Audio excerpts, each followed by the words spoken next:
At silipin natin sa aking likuran ng mga Boracay fire dancers. Bigyan natin ng masigabong palakpakan ngayong umaga. Kita nyo naman, ang tatapang nila, Kaunting trivia lamang tayo sa mga Boracay fire dancers. Alam niyo ba itong mga fire dancers, nagsimula ito doon sa Hawaii at sa New Zealand. Alam niyo ang tawag sa kanila yung mga Maori Poi dancers. Bakit ginagawa yan? Alam niyo ba yung Hawaii at New Zealand, kasama po sa Pacific Ring of Fire. Napakaraming mga bulkan dyan. Kaya mga native New Zealand people na mga Maori ang tawag, sila po'y sumasayaw at nagdadasal doon sa mga fire god sa Hawaii at sa New Zealand. Ngayon naman nauso na yan sa maraming mga party sa Thailand. Nagsimula yan sa mga beach doon sa Koh Samui at ngayon hanggang sa Boracay na, hanggang sa Pilipinas, nauso na itong fire dancing. Mag-interview tayo ng isa sa kanila ngayong umaga, Yan, habang huwag mo na ikot, baka masunog tayo. Anong pangalan mo? Ay, magandang umaga po. I'm Bia. Oh.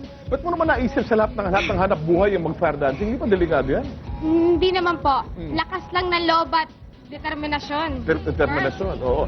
Ilang oras ka nagpa-practice para ma-master mo yung ganyang klaseng trabaho?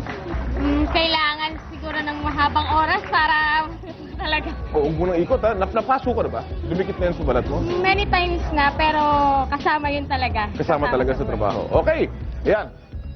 Balik naman tayo sa loob. Alex, Pinky, okay ba ito pong ginagawa natin? Shut up.